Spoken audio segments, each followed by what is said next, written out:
Hey there, Don here again. This is the video that's going to be the lead into the beta test on Saturday for Cthulhu Unleashed. Just so everybody knows, we did decide to name the system the Epic system. That's EPOCH, which refers to a historical period in time. We think that is very accurate. Now, as for what everybody should be expecting at this beta test, we're looking to test a few different things that we're a little bit worried about. First is character creation. Character creation is designed to be fast and easy, because in a game where you can lose a character through death, sanity loss, corruption, imprisonment, any of these things can happen in a moment's notice. We have to make sure that the players aren't going to lose focus. They're not going to be knocked out of game, for the entirety. If we're running a 2 or 3 day event and you're knocked out on the first day, you need to be able to make a character quick that you're going to be invested in, and that's comprehensive, but you can do it in a quick period of time. So the first thing we're going to be testing is the character creation rules. We're going to come out with character cheat sheets, and we're going to ask groups of people to make characters. There will be a storyteller assigned to each group, and we want to see exactly how fast it takes place. We want to see what the ease of play for them is, because it is a one-stop shop type scenario for this. That's the design we've put into it. And we need to see if there's any loopholes, what they can exploit, and what we need to fix. And if there's any suggestions, because we very well could have overlooked something. We do have a 5-person development staff, but that doesn't mean we're infallible.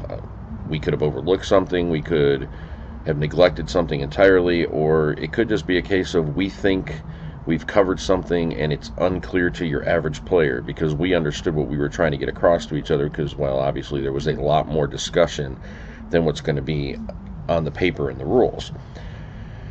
After that, we're going to break them into groups and go into a bit of gameplay testing.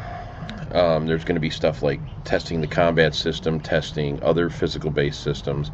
We're going to be testing some of the mental testing, which would be like researching or stealing your mind against sanity loss or mind control, whatever it may be.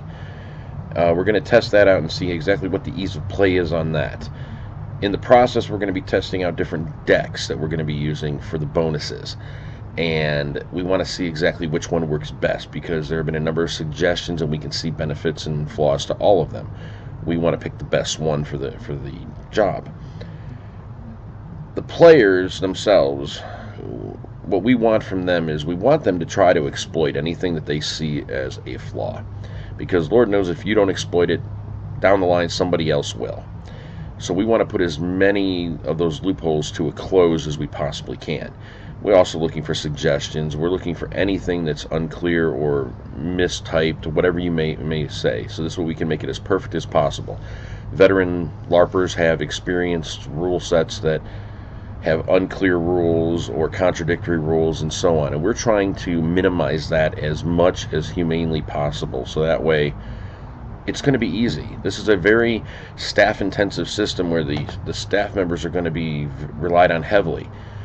But the players are there to enjoy themselves in the role play. So we're hoping that this is going to be something that is going to maximize their enjoyment potential. So hopefully this works out correctly, and hopefully we get enough people out on Saturday to make this an accurate control group and a fairly decent test. So that wraps it up, and hopefully I've answered some of the people's questions, given some of the expectations out. And hopefully we'll see a bunch of you on Saturday. So take it easy.